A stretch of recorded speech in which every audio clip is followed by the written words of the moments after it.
benvinguts a aquest nou acte de Fòrum de Debats.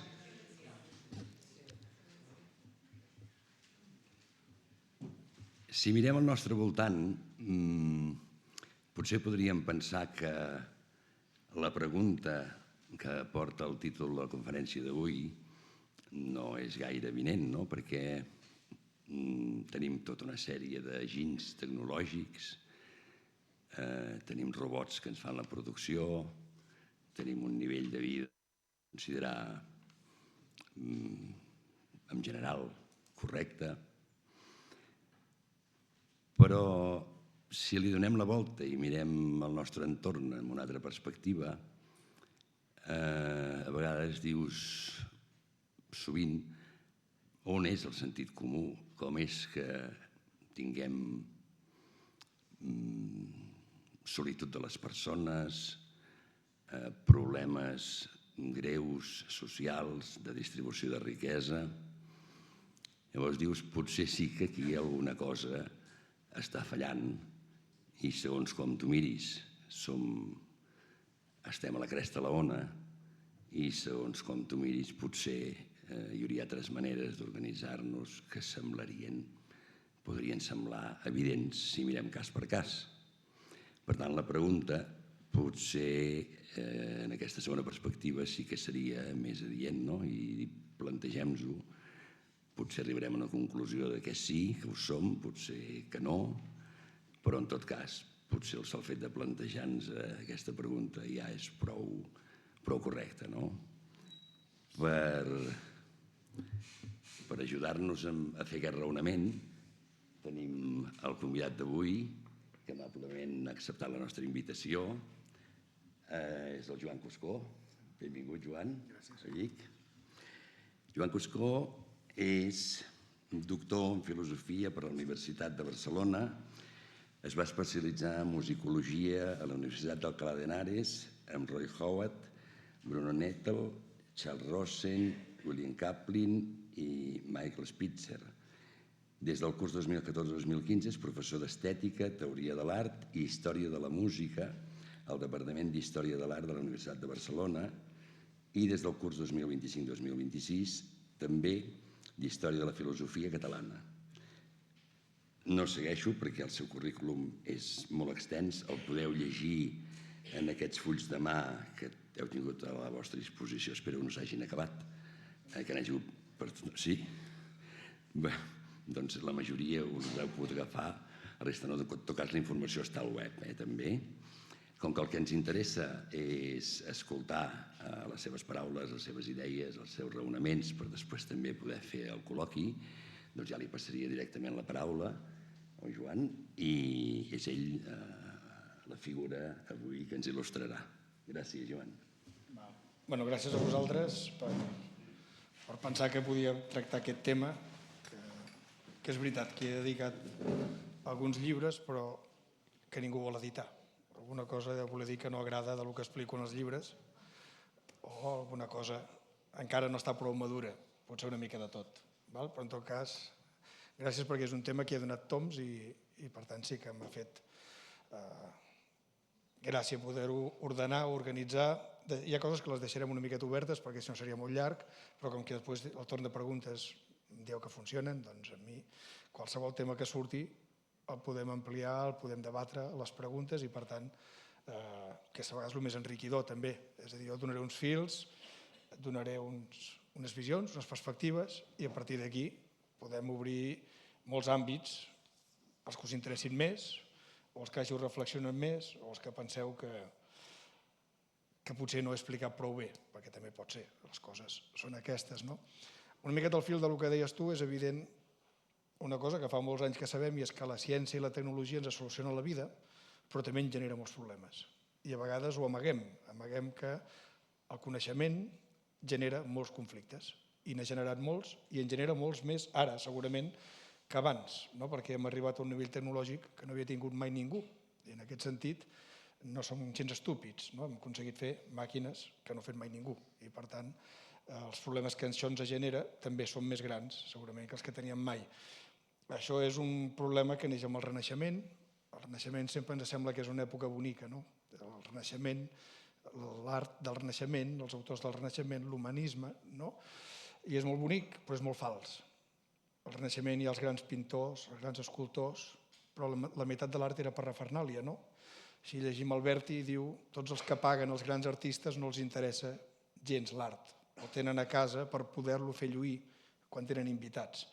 Inviten els artistes a les seves festes per quedar bé, per fer veure que són cultes. Per tant, quan mirem el Renaixement des de dins, dels mateixos autors que ho van viure, de fet, la majoria de gent que estudiava arts, filosofia, música, s'arruïnava per pagar els estudis i mai recuperava aquests diners. És a dir, que el Renaixement és molt bonic, de cara en fora, la història ens n'ha fet una història molt bonica, és molt més lleig quan el mirem de dins, és molt més humà en aquest sentit.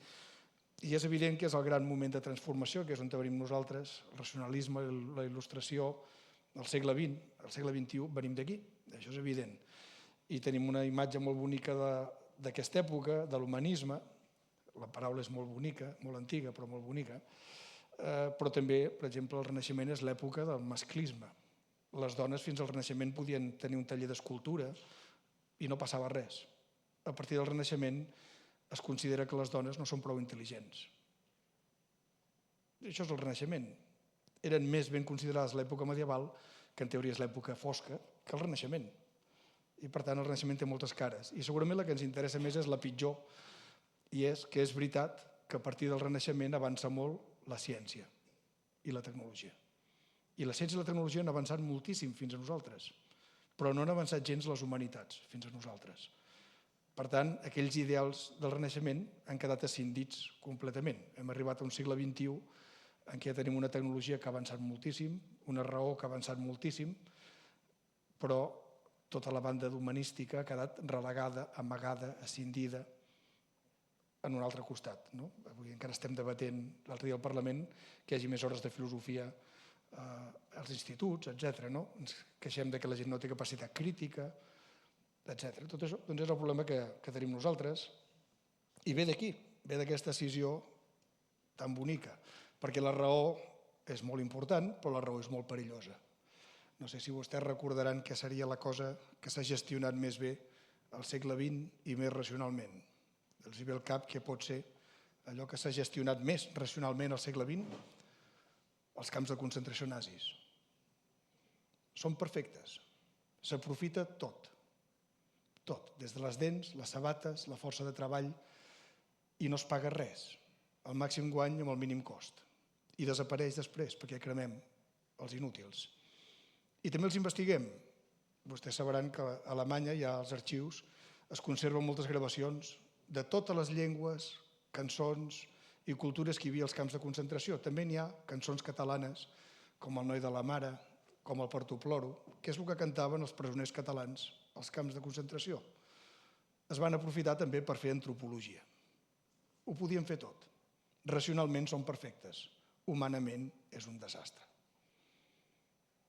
Aquí explota tot. Al segle XX explota tot. La Primera Guerra Mundial és un greu problema, la segona un segon problema. El segle XX ha sigut el que ha matat més gent de forma més racional a tot el planeta. I aquesta dada és així. I aleshores, si venim del segle XVI, que ens sembla molt bonic, del Renaixement, de l'humanisme, doncs hem arribat a un segle XX saturat. Saturat de raó, saturat de tecnologia i mancat, una cosa que s'ha apuntat ara, d'humanisme, de cooperació, de molts altres valors que han quedat amagats i que segurament són els que estarien en el primer apartat d'aquest títol, els humans, humanisme hem dit. Doncs els humans som racionals, és evident que ho som, però no som només racionals. Avui sabem que no hi ha raó sense emocions, etc. Per tant, els humans també tenim aquesta part humanística, no només racional. Això ens fa humans, això ho estem perdent, és evident. I per tant la pregunta, som idiotes? Seria una mica retòrica. Idiota és una paraula que no necessàriament és dolenta. Un idiota, quan neix la paraula idiotès, és algú que viu una mica al marge de la societat. Un artista pot ser un idiota. No participa de la vida pública, s'ho mira tot des de fora. Aquest és l'idiota, originalment. No vol dir que sigui dolent ser idiota. No tothom té per què participar de la ciutat, de la política, de l'art. no tens obligació. És evident que la connotació que té avui en dia idiota no és la mateixa que tenia a la Grècia quan neix la paraula. Per tant, idiota, d'entrada, no vol dir imbècil, no vol dir estúpid, no vol dir moltes coses que per nosaltres avui en dia sí que tenen a veure amb idiota. I això és el recorregut que intentarem fer. Per tant, fins a quin punt som humans i fins a quin punt ser humà també és ser idiota. O estem deixant de ser humans perquè ens hem tornat massa idiotes. O perquè la idiotesa està manant sobre altres coses d'allò que som. I aquesta és la pregunta. És una mica retòrica, és evident, i té un punt europeu, eurocèntric, humans, com si tots. Jo no puc parlar de tots els humans. Hi ha moltes cultures, encara per sort, hi ha moltes cultures que no estan occidentalitzades. Cada dia menys, perquè desapareixen. Vostès saben que les llengües, com la flora, la fauna, tot està desapareixent. Doncs les llengües també estan desapareixent, les cultures estan desapareixent, i per tant estem homogeneïtzant, estem empobrint el planeta en tots, culturalment, biològicament, etc. Però parlarem dels humans en general, perquè és evident que allò que hem fet els occidentals ha afectat a tot el món. I és evident que el model econòmic, el model social, els valors que tenim avui en dia, Occident, estan a tot el món. Des de la Xina estranyament comunista fins als Estats Units estranyament capitalista. A tot arreu tenim els mateixos valors, indústries, i per tant hem globalitzat l'estupidesa, la idiotesa, la tecnologia, moltes coses, que generen molts conflictes. Per tant, per això ho faig en general, els humans. Perquè també hi ha uns trets que són universals darrere aquesta idiotesa. Ser idiotes ho podem ser tots. Tots podem aïllar-nos del món. Els ermitans ho feien, no? Els místics. Però també tots som crèduls. Els humans som molt crèduls. I per això ens colen tantes mentides. Ens agrada la credulitat. L'ésser humà és crèdul, molt crèdul. Ho som tots, siguem de la cultura que siguem. Ens creiem el que ens explica el nostre amic.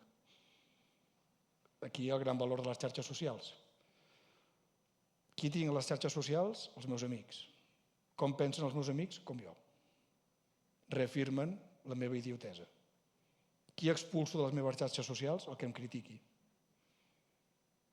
Ens estem tornant molt autoreferencials. Això és ser molt idiota. Però ens agrada saber que hi ha gent que pensa com nosaltres.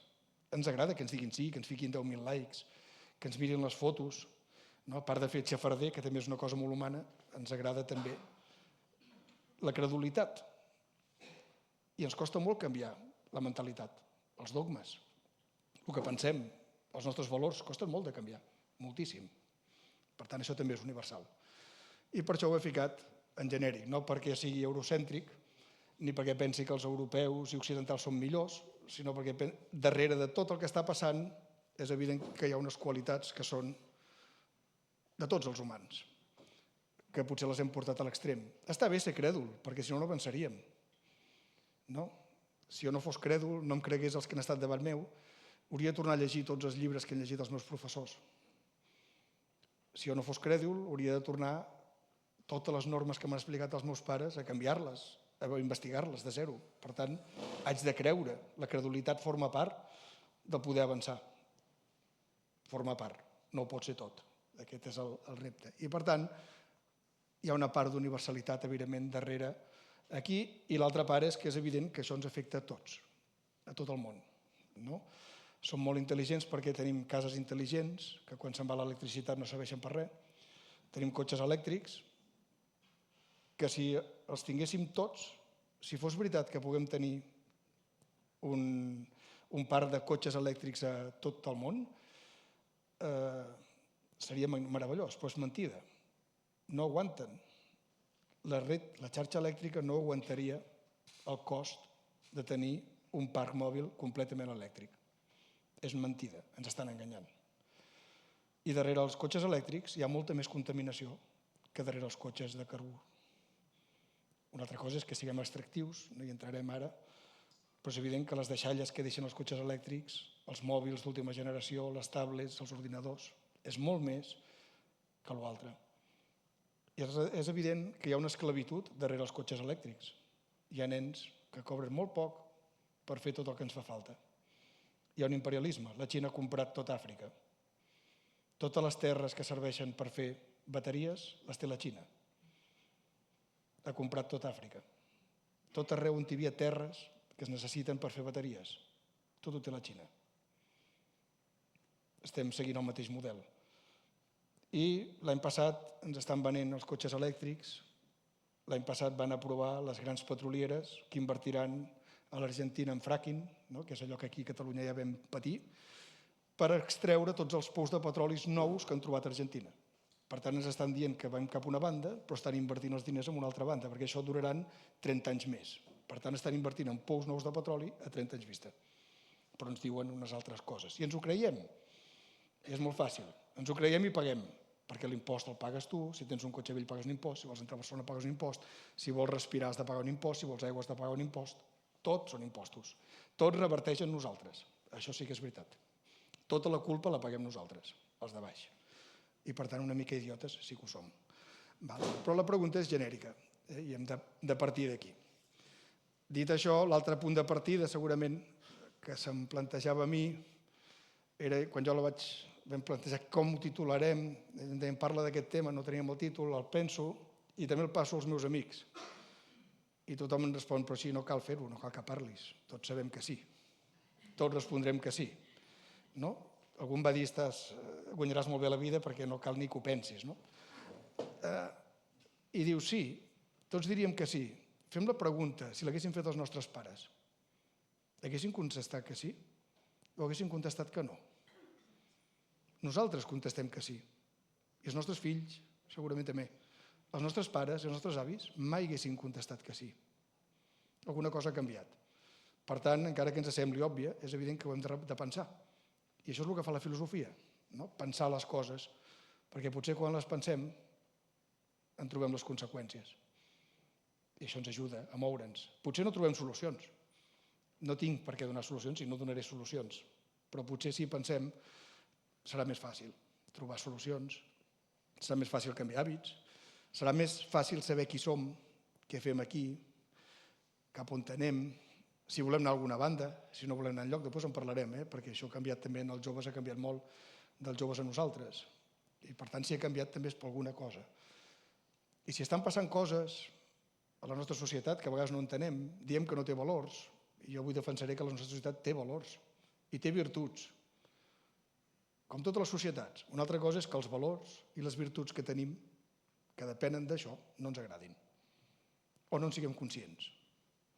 I, per tant, havia de fer aquest exploring. Primer, és universal, perquè té una part universal, però no vull ser europeu. Hem de tenir en compte que no tothom és la mateixa cultura. I l'altre és que és evident que la pregunta sembla retòrica, però les preguntes retòriques s'han de contestar. I el fet de contestar-les és segurament el que ens permet aprendre, conèixer, avançar en aquest món on vivim. Tots els mons són complexes, Tots els mons tenen complexitats. Tots els individus tenim una personalitat amb moltes cares, amb moltes contradiccions. Totes les famílies tenen contradiccions, paradoxes. Tots els àmbits hi ha paradoxes, contradiccions. Però a vegades les hem de pensar, per entendre-les, per avançar, per conviure-hi, pel que sigui. I per tant, segurament aquesta és la gran paradoxa nostra i hauríem de pensar. I això és el que fa la filosofia. Tots recordareu la filosofia, sempre diem com va començar la filosofia. És fals, la filosofia comença molt abans. La filosofia comença molt abans, però en tot cas la nostra filosofia comença a Grècia. Quan un senyor que es diu Sòcrates diu només sé que no sé res. És la conclusió a la que arriba. Després d'investigar molt, després de beure molt de vi, de fer moltes festes, de dormir molt poc, perquè sempre era l'últim que anava a dormir, sempre quan feien un simpòsium, que és el moment. Els grecs, sabeu que sopaven, després de sopar els homes se separaven i aleshores bevien vi, no es bevia al sopar, es bevia després, hi havia música, ballarines, i els homes hi parlaven de filosofia. Això es feia després, el banquet, que en diem nosaltres. Això també ho feien els íbers, això és una cosa que feien molts els antics, i Sòcrates era el rei, sempre era l'últim que acabava els banquets. Arribava a les 8 del matí, l'únic que aguantava, els altres acabaven tots borratxos i morts. Ell era l'únic, tenia aquesta virtut. I parlava molt. I parlava amb nois joves, i educava, i al final tota la conclusió última és només sé que no sé res. Què vol dir? Només sé que no sé res vol dir senzillament ens ho hem de preguntar tot. Allò que ens pensem que coneixem segurament és el que menys coneixem. Jo em penso que em conec molt a mi mateix. Però aleshores ve el veí i em diu tu ets així. I dius no, però el veí té raó, ets així. Però tu penses que no. O vas al psiquiatre i et diu no sé què i dius no. I sí, és així. Però tu penses que ho saps tot de tu mateix. I no ho saps. I penses que ho saps tot de la vida i no ho saps. Etc. Per tant, la filosofia ens obliga a pensar-ho tot. L'única manera de saber-ho és sabent que no ho sabem. Perquè si ho sabéssim tot, no caldria pensar més. No caldria fer res més. No caldria viure. No? Ja ho sabem tot, ja podem morir. I per tant, des de Sòcrates, això ha sigut un problema, no? Sant Agustí ho va dir diferent. Sant Agustí va dir, si fallo, sum. No? Si m'equivoco, soc. Quan m'equivoco, descobreixo que soc. Cada vegada que m'equivoco, com que era cristià, cada vegada que faig un pecat, me'n dono compte que no soc el que em pensava que era, que no soc tan perfecte, que no soc com Déu, que els humans pequem. I cada vegada que peco, descobreixo una part de mi mateix, que no coneixia. No? Això quan un jove se'n va a una rave, arriba al dematí amb pastilles, alcohol, i al migdia no sap on ha aparcat el cotxe. Va estar tota la nit, o bona part de la nit, sense memòria, però va seguir fent coses. Quan es desperta diu, què vaig fer? No ho sap. I l'inquieta. On te vaig aparcar el cotxe? No ho sé. I t'inquieta, perquè ets tu que has fet moltes coses, però que no saps què has fet. I per tant, vol dir que de l'endemà algú et dirà, ahir vas fer, ahir et vaig veure ballar, no balles mai, ahir et vaig veure, però balles. Tu no ho saps, però els altres sí, no? O et tornes violent. I per tant, quan falles, et coneixes, no? La perfecció no existeix. No? I Sant Agustí va dir, si fallo, sum. I Descartes, què va dir? Després de Sòcrates, el més conegut és Descartes, no? Cogito ergo sum. Si penso, sé que existeixo. Mentre penso, sé que estic existint. A la que deixi de pensar, segurament no sabré si existeixo o no. Per tant, per saber que estic viu, haig de pensar. Penseu, és el mateix, tots diuen el mateix. I Pascal diu el mateix, però Pascal ho diu d'una manera una mica més cruel, més pròxima a nosaltres. No? El jo és detestable. El jo és detestable. Per què? Perquè el jo peca, el jo s'equivoca, el jo dubta. Per tant, el jo és detestable. Només em genera que conflictes. El jo m'obliga a pensar coses. El jo m'obliga a reflexionar. El jo m'obliga a aprendre coses.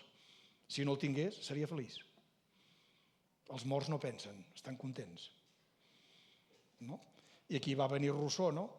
Rousseau, en plena il·lustració, què diu Rousseau? Fa un discurs, no? El de Dijon, el 1776, i diu el problema de la humanitat és la cultura. La cultura ens està fent males persones. Si fóssim salvatges, seríem més bones persones, com els animals. En plena il·lustració de la raó, Rousseau planteja el gran problema. Hem avançat o hem retrocedit? El que els deia abans, una miqueta. Ja s'ho planteja, 1776, és un gran discurs. Aquí comença el romanticisme. I el romanticisme ens porta aquí, a Freud,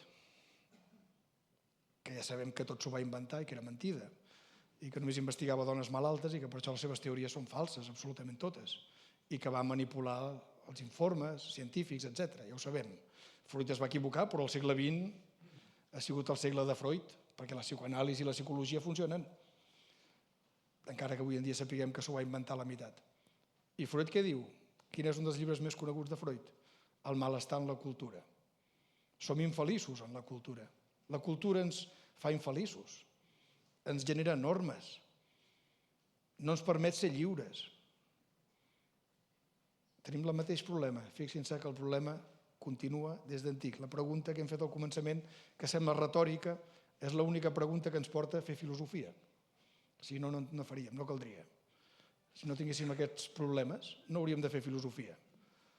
I hi ha científics que no en fan. Els bons, tots en fan, però els dolents apliquen tècniques. Per tant, universalitat de la pregunta i una miqueta justificar per què estic aquí. Hem fet aquí una miqueta al començament i dic, fem això. I l'altra cosa que sabem de seguida és que el que ens estem plantejant avui, que és evident que nosaltres ho tenim bastant clar, i els nostres fills també, i que els nostres pares segurament no ho tenien clar, o no haguessin contestat el mateix, i els nostres avis tampoc, veiem que és un problema que ve d'antic. Aquí tenen l'any 63, una de les poques revistes que es feia en català, que es podia fer, que traduïa textos de Plató, etc. en català, es feia a Igualada. Aquí hi havia, per exemple, el Jordi Savall, i la majoria de persones eren dones, de traductores. És la història que no coneixem d'aquest país, però sense aquesta gent el país no existiria. Feia una revista, i una de les preguntes que es fan l'any 63, el grup és la Setània, la revista es diu Textos, una revista molt petita, però traduïen alemanys, grecs, etc. I per tant, tot en català. Fixin-se la pregunta que es fan en un dels començaments de la revista. Cada dia l'acció dels òrgans divulgadors de l'estupidesa humana sembla més decisiva. 1963. Als anys 70, ja no vegin, que és el gran moment del petroli, del plàstic, etc. Ara ens diuen que hem de comprar amb cistells i dius, no, és que ja ho fèiem de petits. Però ens veu abocar les bosses de plàstic, perquè eren més modernes. I ara nosaltres hem de pagar el plàstic que ens heu obligat a consumir quan no ho fèiem. I el forner ens diu que la bossa de roba conserva el pa i que la bossa de paper no. Bé, doncs per què no mantenim la bossa de roba si és realment el que conserva el pa? Més temps, que és on anàvem tots a buscar el pa abans. I les ampolles eren de vidre i no de plàstic. I per tant, dius, dels anys 70 cap aquí ens heu obligat a fer una pila de coses i ara ens feu pagar les conseqüències a tots plegats. I els anys 70 surten, el manifest Salvem la Terra, tot això ja surt als anys 70. El manifest per la Terra és de l'any 74. Els ecologistes ja hi eren abans, però el 74 ja diuen això no funciona. I el 74 ens diuen som estúpids. Fixem-nos que la idiotesa aquella que era bastant neutra fins a aquesta època, a partir d'aquí comença a agafar uns tints diferents. Idiotesa també vol dir ser estúpid. Perquè idiotesa vol dir no mirar el del meu costat. Idiotesa vol dir no cooperar amb el del meu costat. Idiotesa vol dir no mirar l'entorn on te visc. Els humans som els únics que destruïm l'entorn on vivim. Cap animal destrueix el seu entorn. El conserva. Els humans som els únics que ens matem per res. La credulitat humana ens fa anar a la guerra. I per tant la idiotesa, allò que podia ser una cosa bonica i que encara hi ha gent que ho defensa avui en dia, un artista ha de ser idiota per trencar normes, està bé, però si la idiotesa és generalitzada, comencen a venir coses diferents, l'estupidesa, la imbecilitat, la manca d'educació. La manca d'educació avui és absoluta a tots els espais públics i és fàcil que et diguin aquí crido, aquí tiro papers perquè això és públic. I dius és al revés, l'espai públic és el que és de tots i és on també t'has de comportar. Però avui és al revés, està girat del revés. I per tant la nostra idiotesa ja no és la idiotesa dels grecs, ni d'Aristòtil, ni la idiotesa que podia ser creativa, sinó que és una idiotesa que s'ha anat revestint amb altres elements. Segurament el més important, l'estupidesa. I quan ets idiota, autorreferent i estúpid, doncs les coses comencen a ser problemàtiques. Problemàtiques. Però fixem-nos que fa anys, Això fa molts anys, l'any 63. Jo no havia nascut. Ja algú deia, vigilem que hi ha un problema. L'any 74 jo havia nascut, i el manifest de la Terra és de l'any 74. Hem seguit destrossant la Terra, de l'any 74 cap aquí. Amb el canvi climàtic ens tornen a enganyar absolutament. Hi ha canvi climàtic? No. Hi ha emergència climàtica. No estem en canvi climàtic. Això era l'any 74, el canvi climàtic. Ara estem en emergència climàtica. Molt més difícil de suportar. És tot culpa nostra? No. El sol és vell. I el sol vell cada dia escalfarà més, fins que ens destruirà. Els sols s'escalfaran fins que destruirà la Terra. Per tant, el sol va escalfant-se. I la nostra biosfera és vella. I per tant l'hauríem de cuidar molt perquè fos capaç d'aguantar la calor que ens arriba de fora. I en lloc de cuidar-la, l'estem destrossant. Això sí que és culpa nostra. Però el canvi climàtic és tot culpa nostra? No. La temperatura de la Terra creixerà, sí, vulguem o no, perquè el sol és vell i perquè la biosfera està envellida i no té la mateixa capacitat de regeneració que fa 2.000 anys. I ja està. La biosfera què fa? Quan el sol escalfa, refreda la Terra. Quan refreda fora, escalfa la terra. És un mecanisme de la biosfera, per la vida. La biosfera és vella. I l'hem feta molt bé. I el sol cada dia escalfarà més, fins que ens explotarà i se'ns menjarà. A nosaltres i a tots. I per això quan el senyor Musk diu que anirem a Mart, és una inversió estúpida, idiota. Qui anirà a viure a Mart? És igual, el sol també es menjarà a Mart, quan exploti. Per molt que hàgim arribat a Mart, el sol se'ns menjarà a tots. També amb els que estiguin a Mart, encara que sigui ell. No? Per tant, ens estan venent una mentida que ens costa molts diners, moltíssims. La credulitat, a mi em va venir al cap de seguida, la credulitat, la idiotesa, l'estupidesa, són coses que es van ajuntant. Llavors la bola és com la biosfera i el sol escalfa, la biosfera la fem molt bé, tenim una emergència. La idiotesa en si mateixa no és una emergència humana. La idiotesa amb estupidesa, la idiotesa amb mentida, mentida molt gran, avui en dia la mentida és molt gran, massa gran, etc. Sí que és un problema. Ho anirem veient. Per tant, és una miqueta com van creixent totes les coses. D'acord? I per tant, la idiotesa jo me la voldria prendre com la crisi, no? Què és una crisi? Una crisi és allò que ens hauria de fer pensar per canviar. La idiotesa avui en dia és la gran crisi de la humanitat. Ser idiotes ens fa més crèduls, ens fa més estúpids, ens fa més manipulables, ens utilitzen com volen. És la gran crisi de la humanitat. Perdem la consciència d'allò que som. Aquesta és la crisi més gran que podem patir. Perquè els humans som intel·ligents, però també ho són les plantes intel·ligents. Els humans tenim sensibilitat. També en tenen els animals i les plantes de sensibilitat. Tenim percepció, també ho tenen les plantes. Intel·ligència també en té la intel·ligència artificial. Sensibilitat també en té la tecnologia. Què no tenen ni els animals, ni les plantes, ni la tecnologia? Consciència i autoconsciència. Què no té l'idiota? Consciència. Ni autoconsciència. I això ens porta a l'abisme. Aquest és el gran problema. I per tant, la crisi avui és la idiotesa, amb un sistema que ens té controlats. Absolutament. Ens té controlats en totes les bandes. Tots vostès tenen una identitat digital. Jo també. Tots. Tot el que rebem es mou per la nostra identitat digital, que no l'han fet ni vostès ni jo. Però avui tots els nens dels instituts pengen les seves notes, treballs, al núvol, que en diem. I té accés tothom. Qualsevol que els vulgui contractar demà sabrà si treien bones notes o dolentes, si han estat malalts o no. Els nostres expedients mèdics estan penjats al núvol. Qualsevol té accés a les nostres malalties. I per tant es pot contractar o no perquè hem tingut un càncer o no. Ja s'han donat casos. Per tant, la nostra identitat digital ens determina la nostra vida molt més que la nostra identitat humana. Ho tenen tot de nosaltres. Saben què comprem, saben quina música ens agrada i ens l'envien al mòbil. Ens envien la música que ens agrada, els algoritmes. I si miro sabates, m'envien anuncis de sabates. Són com les xarxes socials, autorreferents. Això és la meva identitat digital, què he consultat, què he escoltat, quines malalties he tingut, quins estudis tinc, si he tingut delictes penals. Tot està a la xarxa, tot està al món digital. És la meva identitat digital. I les grans empreses, els algoritmes, funcionen amb la nostra identitat digital, no amb la nostra identitat humana. I ens fan el que ens volen. Fan el que ens volen. Per tant, en aquest sentit, som idiotes, ens estan separant, ens estan convertint en identitats digitals molt utilitzables per tot, políticament, mèdicament, no?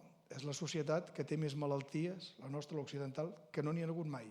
Tothom té una etiqueta i els pares volen que els nens tinguin etiquetes. Tothom té un problema. I si no en tens, ets a l'estrany. I va molt bé les farmacèutiques. I hi ha moltes malalties que són de pacients que no serien mai malalts oficialment, però ens interessa que ho siguin. i per tant som idiotes, fan el que volen, d'acord? En aquest sentit, estem en un món, ja no que ens independitzem, que vulguem ser lliures, sinó que, com diu aquí, un món en què fugim del contacte amb l'altre. Què estan perdent els joves amb les pantalles? Què estan perdent? L'empatia. Perquè la pantalla no et mira a la cara. Què els hi fa molta por? Una entrevista de feina. Perquè no saben moure's. Els hi fa por el contacte directe. Per què no responen a les trucades de telèfon? Perquè tenen por de no saber què contestar. I esperen que els envies el missatge per saber què poden contestar. I això està estudiat. Són dèbils emocionalment, molt més que nosaltres. La pantalla els ha fet molt dèbils. Tot es relaciona a través d'una pantalla, mai indirectament. Ploren els exàmens universitaris, de les tensions que tenen, de les angoixes que pateixen, de la sobreprotecció. Per tant, ens fa por mirar l'altre cara a cara. Si estiguessin aquí, estarien així. Tu els fas parlar i estan així. Bueno, ara explicaré el treball. Tenen por. Tenen por, fugen del contacte amb els altres. Escolto la meva música, l'escolto jo sol, porto els meus cascos a la meva habitació, la meva pantalla. Els altres no cal que existeixin. No cal que hi siguin. I és mentida. Cal que hi siguin, cal que existeixin. Quin problema tenen els nostres nens? Que no és culpa d'ells. Ja hi ha una pila de consells escolars de Catalunya que els professors de primària han demanat que es reforci els nens de 3 anys que entren a les escoles. Per què arriben sense saber parlar bé? Per què? Per què no parlen a casa? No tenen vocabulari, ni saben dialogar. Arriben a l'escola, entren al sistema educatiu sense saber parlar bé, sense controlar el vocabulari bàsic bé, perquè no han parlat. No hem parlat amb ells. I després volem que llegeixin bé. No. Arriben a la universitat i no saben llegir un text. I el pitjor, no saben llegir un contracte de treball, ni una hipoteca. No entenen res. Estan venuts. No saben escriure. No saben organitzar una redacció. Alumnes de carrera universitària. Però han començat malament, perquè als 3 anys no sabien parlar bé. Parlar s'aprèn amb la família. A ningú ens han ensenyat a parlar. És una cosa que aprenem biològicament, humana. Escriure te n'han d'ensenyar. I a llegir també. Vam parlar tots molt ràpidament, els humans. Vam trigar milers d'anys a escriure i vam trigar a llegir. I cada generació ha d'aprendre a escriure i a llegir, però no ha d'aprendre a parlar. Perquè parlant sabem tots. I ningú sap com en vam aprendre. Parlant. Doncs ja tenen un problema de base amb aquests, els joves que pugen. I no és tot la pantalla, en part sí, però és evident que hi ha un problema que ens fa defugir el contacte amb l'altre, ens fa por que l'altre ens critiqui, ens fa por que no ens fiqui likes, ens fa por mirar-lo als ulls, ens fa por que no saber què contestar. Tenim una gran por. I per tant, què no hem construït? Les dues coses bàsiques de la consciència humana, relació amb els altres. Jo sóc perquè vostès estan aquí. Després em faran preguntes i em diran vostè va equivocat de tot. I aleshores jo m'ho he de replantejar si vaig equivocat o no. Perquè vostès m'ho diran. I si no m'ho diuen, doncs jo em creuré que el que dic és veritat i magnífic. M'enganyo, ja està. És molt fàcil. Si l'altre no em contesta mai, és molt fàcil viure. Per tant, no construeixo la meva identitat, el meu coneixement en comú, els meus valors compartits. Però si no construeixo això, i si no sé parlar, tampoc construeixo el meu món interior, la meva imaginació, la meva ànima, que en deien els antics, la meva sensibilitat. No neix del no-res. Neix de parlar, de llegir, d'escoltar, de gaudir de l'art. Aquí neix la meva vida interior, la capacitat d'imaginar llegint. I la imaginació no ho tenen els animals i tampoc ho tenen les màquines, només ho tenim els humans. Per tant, ens falta capacitat de decisió, de voler ser i imaginació. L'estem perdent. Som idiotes. allò que ens fa humans ho estem relegant.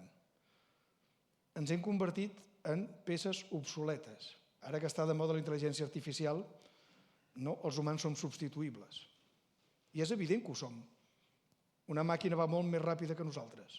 Sempre ens guanyarà. Sí. És intel·ligent? No. L'altre dia un compositor francès deia no cal ja que hi hagi compositors que facin música. Ho fa la màquina. Els compositors són obsolets, obsolescents, com les rentadores. Tractem els humans com una rentadora. Els humans som obsolescents, diuen avui en dia, i ho diuen amb tota la cara dura. I el transhumanisme diu el mateix. Ja et ficaré una pròtesi perquè siguis millor. L'humà és sempre dolent, és substituïble. Aquest és el discurs imperant, que va molt bé, els que manen.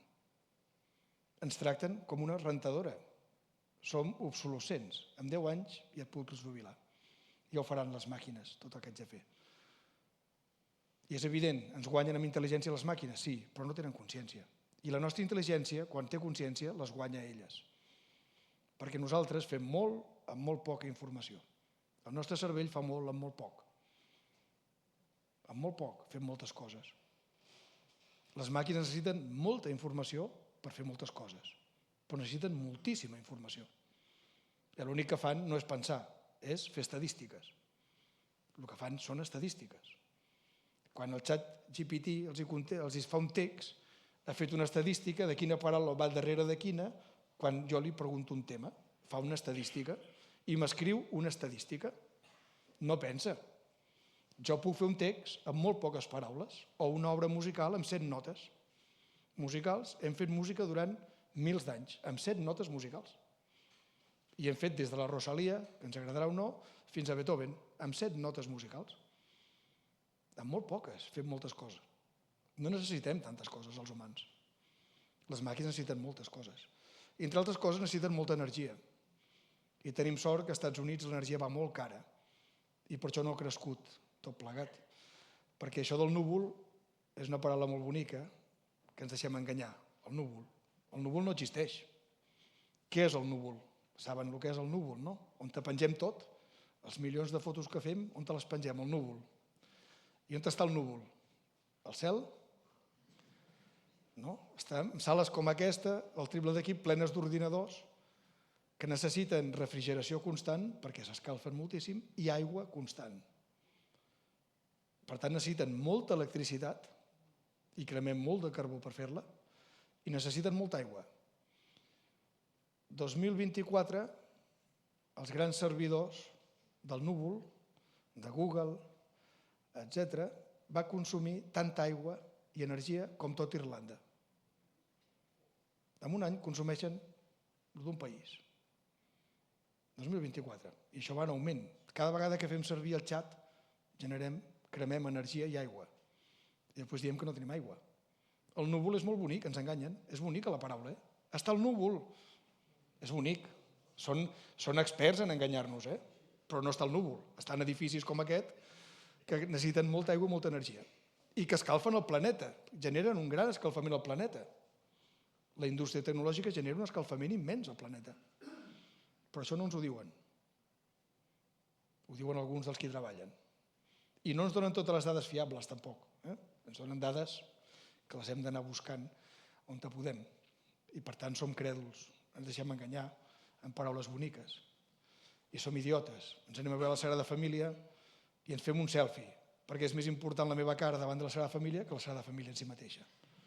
I per tant hem convertit els monuments en decorats.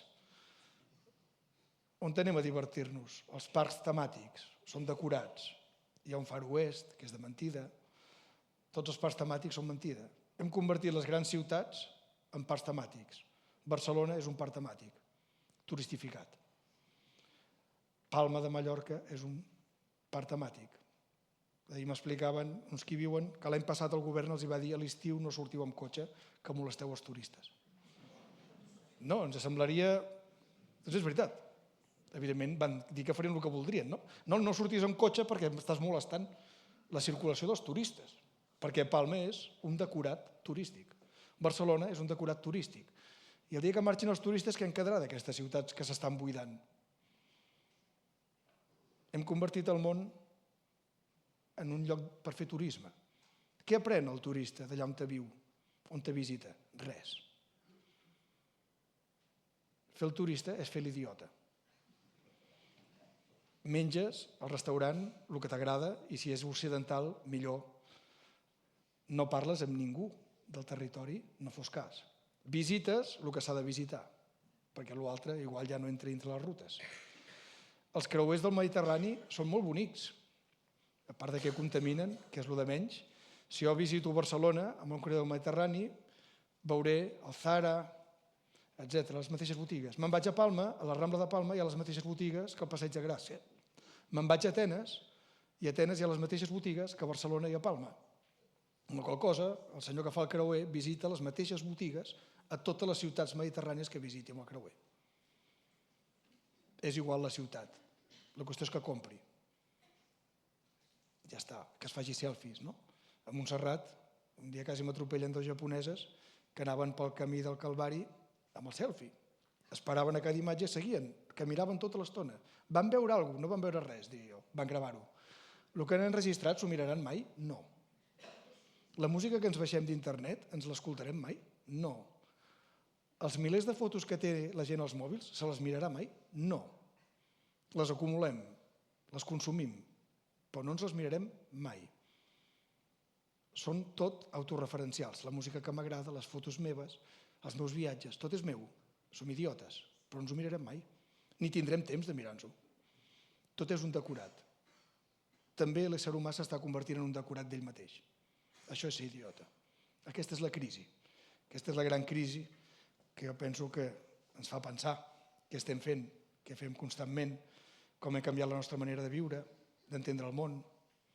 Els expats, que ens roben tots els pisos cars de Barcelona i pugen els lloguers dels joves, què són? Gent que guanya molts mils de diners. Per què venen a viure a Barcelona? Perquè els agrada el clima, et diuen. Parlen català? No. S'integren, mengen menjar d'aquí? No. Coneixen Barcelona? No. Volen el millor barri, el barri més tranquil, i paguen una milionada per un apartament. Els joves no tenen apartaments. Un expat és l'idiota posat a l'extrem, el turista que viu constantment en una ciutat que ni li interessa, ni la vol conèixer, ni la coneixerà mai. La ciutat és un decorat. Què et diuen? És que Barcelona és tranquil, és que hi ha sol tot l'any, és que hi ha la platja. És l'únic que els interessa. I puc parlar en anglès i m'entén tothom. Això també els interessa. Això és la forma de viure que estem tenint. I això em portava a mi el record aquest quadre, no?, de Josep de Ribera, valenciano. Això és un filòsof, segons Josep de Ribera. Un filòsof què fa? Què està fent aquest filòsof? Està mirant un quadre. Què hi veu en el quadre? El mateix que nosaltres. La seva cara. És Sòcrates, pot ser qualsevol. I què pregunta? Qui és aquell que està al mirall? I diu, soc jo. Però és mentida. Perquè el que està al mirall no és ell. El que està al mirall és una imatge d'ell. Mai serà ell. I el que nosaltres veiem tampoc és ell, perquè nosaltres veiem la imatge de la imatge. Veiem una imatge d'ell. Tampoc sabem qui és. No li veiem la cara.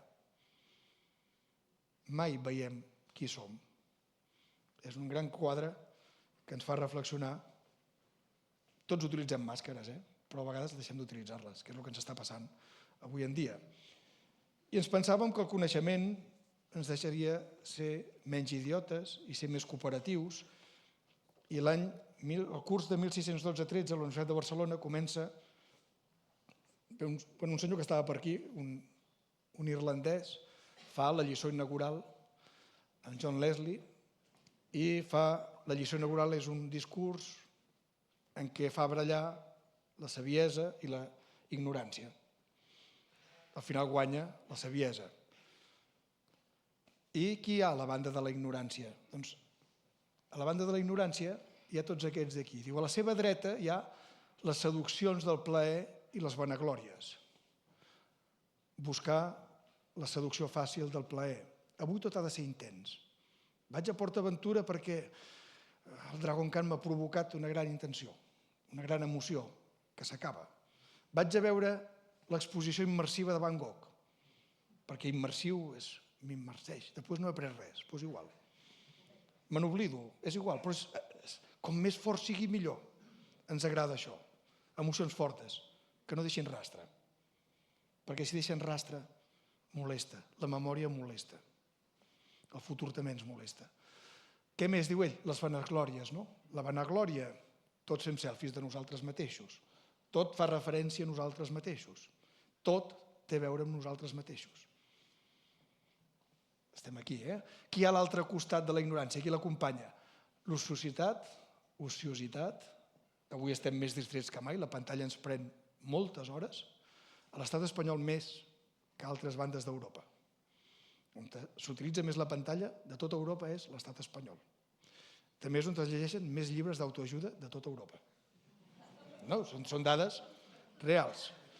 I també és, i aquesta no fa riure, on se suïciden més adolescents de tota Europa. La principal causa de mortalitat adolescent són els suïcidis. I quan fiques una cosa al costat de l'altra, alguna cosa deu tenir a veure. Doncs ell ho diu, la societat, la desídia i l'enveja i la presumpció de tu mateix.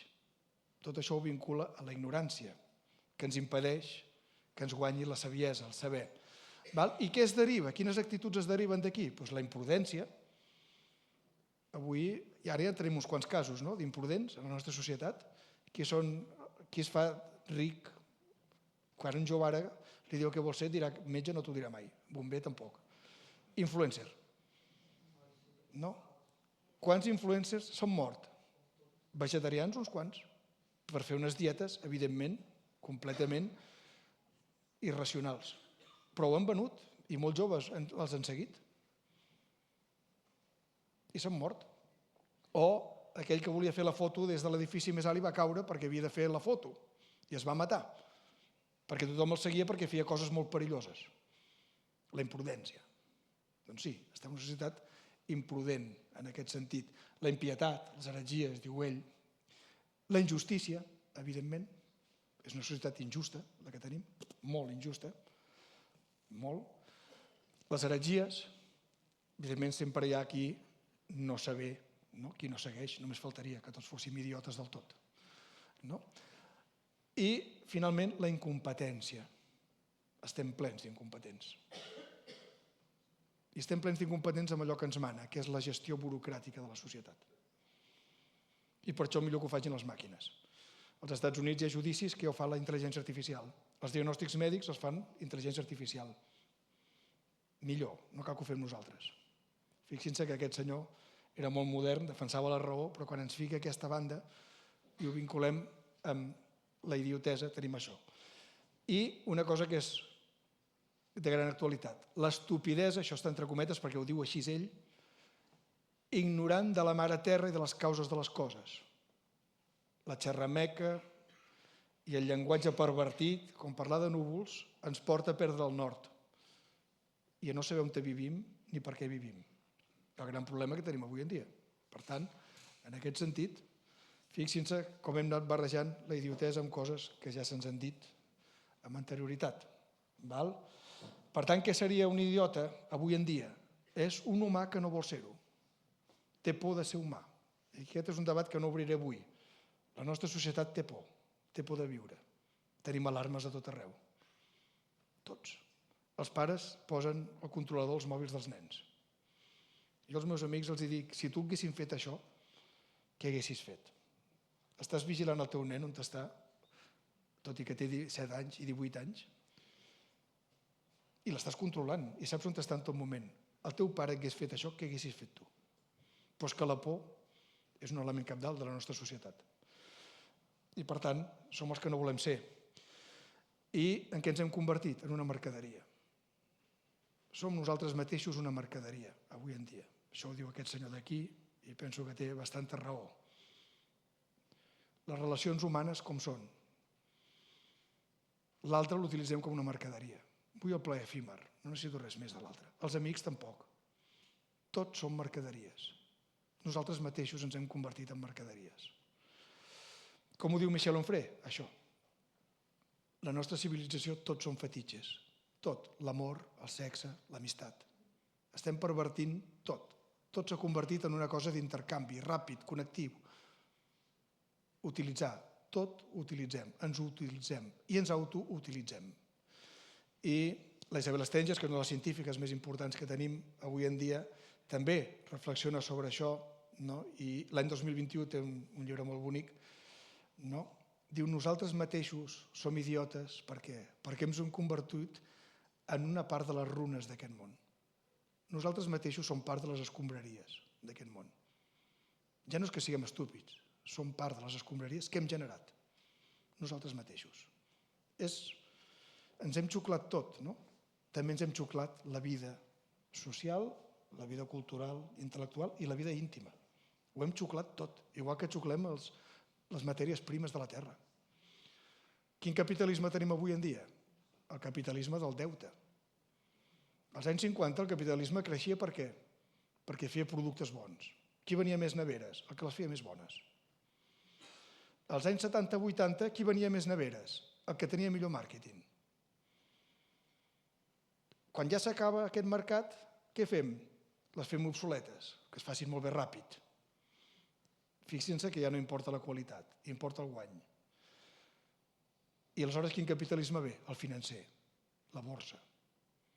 Fins que explota. L'any 2008 explota la borsa. El capitalisme financer tampoc existeix. Quin capitalisme tenim avui? El del deute. Tot està endeutat. Els estats estan endeutats. La majoria de gent que hi ha aquí tindrà una hipoteca o l'ha tingut. L'altre té un préstec per anar de vacances. Tots estem hipotecats. El deute és el que mou la societat. I nosaltres som part d'aquest deute. Hi ha gent que hipoteca, compra un pis, en 50 anys hipoteca el fill. Aquest fill no podrà marxar a estudiar a l'estranger, o viure-hi, si vol. Ja no és lliure, està hipotecat. Per tant, ens hem convertit nosaltres en runes. Recordin, vam visitar la Lluna. Què hi hem deixat a la Lluna aquests anys amb els viatges que hem fet? 300 tones de porqueria. Són moltes, Doncs això és així. I per tant, avui en dia hem de canviar. Una crisi vol dir que hem de canviar. Hem parlat molt de l'analfabetisme funcional, de gent que no sap llegir abecedaris, etc. Però és que, a més, també tenim un analfabetisme polític galopant, que va a veure amb la credulitat i amb les xarxes. On s'informen els joves? A les xarxes socials. I la gent de les xarxes quina opinió té? Què han estudiat? Quina capacitat crítica té? Un periodista ha de ser rigorós. Un influencer no. I no tenim diaris, perquè no es venen diaris.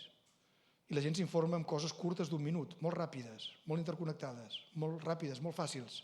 Un minut. I quan t'informes tan ràpid, per molt bé que ho facin, tampoc et pots informar gaire bé. I per tant hi ha un analfabetisme polític galopant, que si l'ajuntem a l'altre, doncs ens porten on estem. I hem perdut la dimensió humana més important, el temps. Ara som, es diu així és la paraula, persempristes. Tot ha de ser ara mateix, tot és present, no sé què passarà demà, visc aquí, ahir no m'interessa. I els humans som els únics que tenim capacitat de relligar el passat, el present i el futur. El nostre cervell ho pot fer fàcilment. I la nostra consciència. Si perdem això, no hi ha memòria, no hi ha projectes de futur, no hi ha projecció al futur. Hi ha pessimisme, hi ha dogmatisme, hi ha voler que vingui una salvació ràpida. Els joves ja no creuen en la democràcia. El 71% dels joves ja no creuen en la democràcia. Per tant, no hi ha futur. Tothom pensa que viurà pitjor que els seus pares. No hi ha passat, no hi ha futur, només hi ha present. És un problema, el persemperisme és un problema que tenim. Això és ser idiota avui en dia, però això mana. Visc avui. Hi ha molts joves que no volen treballar jornada completa, només mitja, perquè l'altra mitja volen viure. Però quan tenen 35 anys i volen fer un projecte de vida ja és massa tard. Ningú els ha explicat que als 35 anys ja no podran començar a construir un projecte de vida, perquè als 50 ja seran vells. I perquè amb un sou que tindran, a partir dels 35 no podran ni jubilar-se. estan hipotecats tota la vida. Però ningú els explica que el persemperisme és molt bonic, però també és molt pervers. I estem aquí. Gaudim avui, demà no ho sabem, ja ho sé que no ho sabem. Però quan ja no hi ha projectes, no hi ha il·lusió, no hi ha futur, i tampoc hi ha passat perquè els pares no m'interessen, perquè la història no m'interessa, només hi ha present.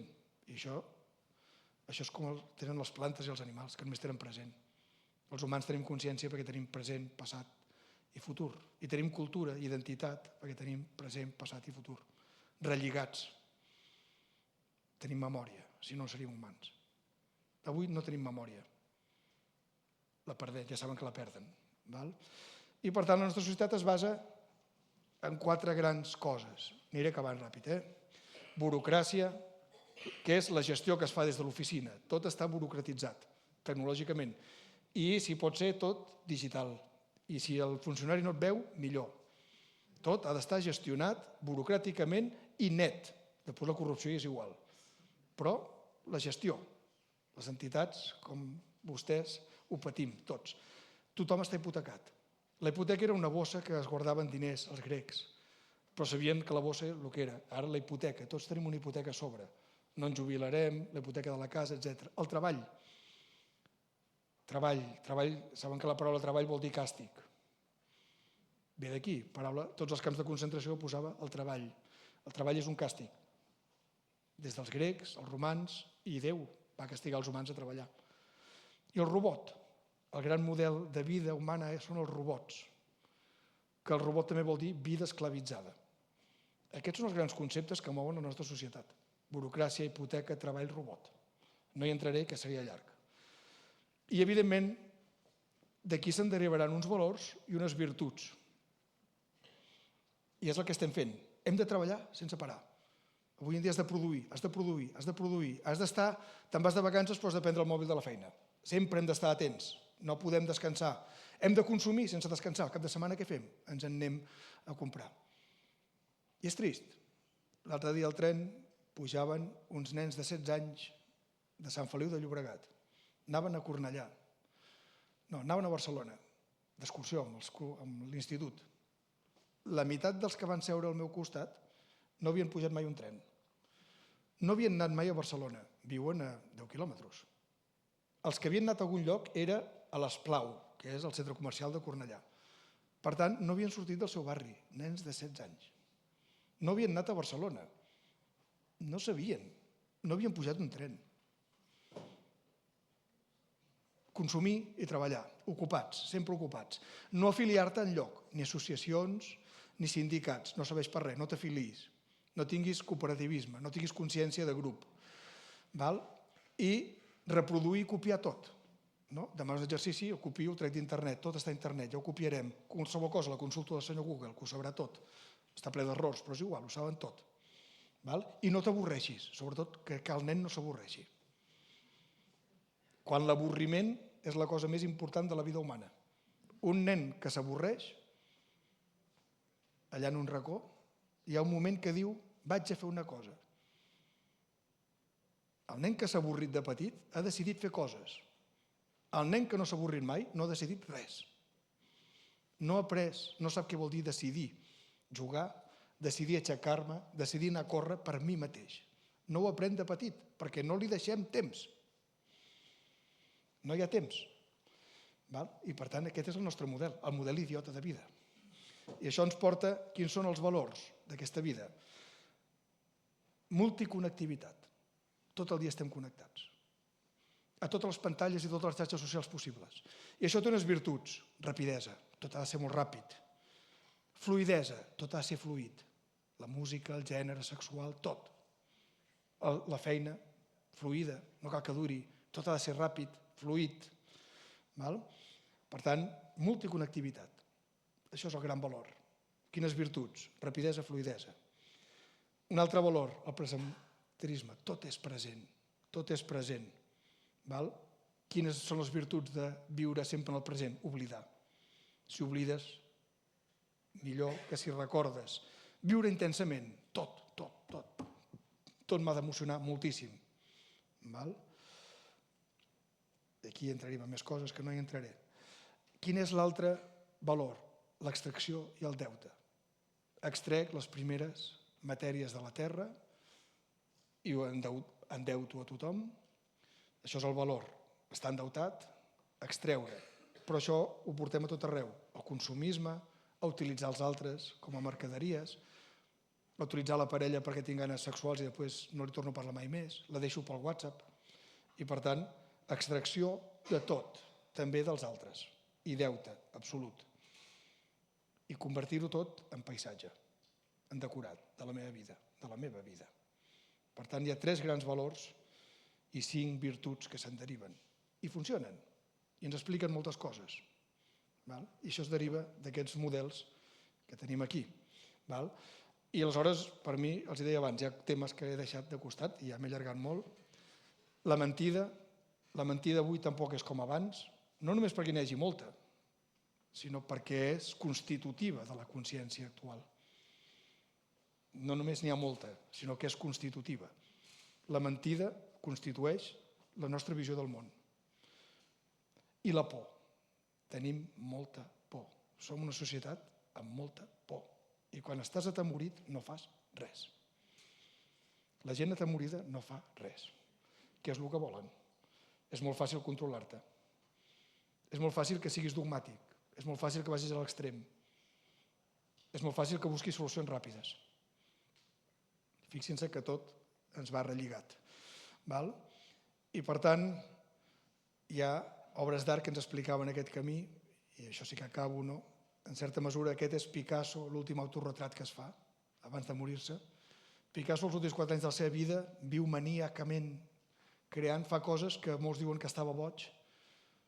En realitat, sabia que es moria i crea una visió del món esperpèntica. És la visió de l'any 72, quan es mor ell. Què és l'humanitat? I un senyor ho havia fet anteriorment, Goya. Les pintures negres de Goya retraten la humanitat. Cap on hem anat? Cap on anem? Aquestes cares negres, aquesta vida atemorida, enfosquida, en foscor. Segurament hi ha artistes que abans que nosaltres han patit aquestes coses, les han viscut i ens les expliquen. Però ningú sap qui és Goya i ningú sap qui és Picasso, dels joves. Ja no anem a altres arts, que és més complicat. I res més, aquí acabo jo. Obrim torn de preguntes si queda temps i acabem.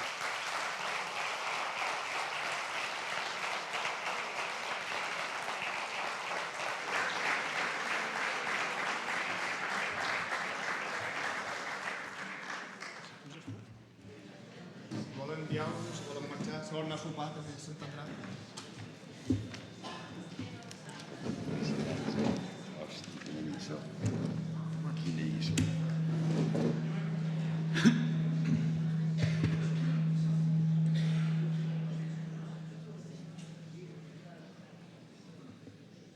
Si hi ha coses i les puc respondre, les respondré. Si no... Molt bé. Comencem el torn de preguntes. Us agrairem que feu les preguntes per tal que pugui participar tothom al màxim de concretes possibles perquè el convidat, el Joan, les pugui contestar. Perquè m'he allargat molt. Sí. Si aneu alçant les mans. Un moment, el company es porta el micro. Sí, hola. Bueno, Endavant. sí, dic que jo dedueixo del que he escoltat un missatge gris, un missatge negatiu, i jo per sortir de casa necessito alguna cosa que sigui positiva. I tan sols per llevar-me del llit. Llavors, et tutejo amb el teu permís, Llavors, jo t'ho tradueixo en forma de pregunta. És a dir, què fas tu per llevar-te cada dia? És a dir, com aconsegueixes llevar-te cada dia, no? Bàsicament això. Sí, com tu vulguis, Si prefereixes que em facin més i li contestar No, a mi després. puc anar contestant, si vols. Sí, era la part final de la conferència per no acabar tots plorant. però com que m'he allargat al començament amb exemples, que potser està bé ficar exemples, perquè si no sembla que divaguem, només es pot ser optimista si abans has sigut pessimista. Només sent pessimista podràs arribar a ser optimista, perquè l'optimista que mai ha sigut pessimista ho veu tot de color de rosa, i és mentida. És el que els estem venent als joves. Sigues tu mateix, fes-ho tot, si fas aconseguiràs el que vulguis, després veuen que no, que la vida real no aconsegueixen, que aquest fes-te a tu mateix és mentida, i s'ensorren molt ràpid. Per ser optimista, primer has de ser pessimista. Evidentment, si et quedes al pessimisme i a l'escepticisme, no faràs res. Però les preguntes que hem vist al començament, i per això segurament la filosofia també és una cosa contranatural, i per això Rousseau deia la consciència potser ens ha fet més mal que bé, ens pot portar a l'escepticisme absolut, al pessimisme absolut, però hauríem de sortir d'aquí perquè tenim la capacitat. Per això deia que és un moment de crisi. Ser idiotes ens ha de servir per fer el moment de crisi, de fer el clic, dir jo no vull ser això, jo no vull fer això, jo no vull que vagi cap aquí al món, jo penso que la meva vida ha de tenir un sentit. Quin sentit té? El que jo li generi, evidentment. I això ho vull. Jo vull compartir la vida amb la gent i per tant en lloc d'estar-me 3 hores al mòbil estaré 3 hores anant a conferències, anant a un bar, anant a sopar. I no estaré mentre sopi pendent del mòbil com fa molta gent. Doncs ja seria un canvi. I per mi, per fer el canvi, necessitem el pessimisme. Ara, si ens quedem al pessimisme, és un perill. Una, perquè pots fugir del món, o l'altra, perquè no te pots en sortir.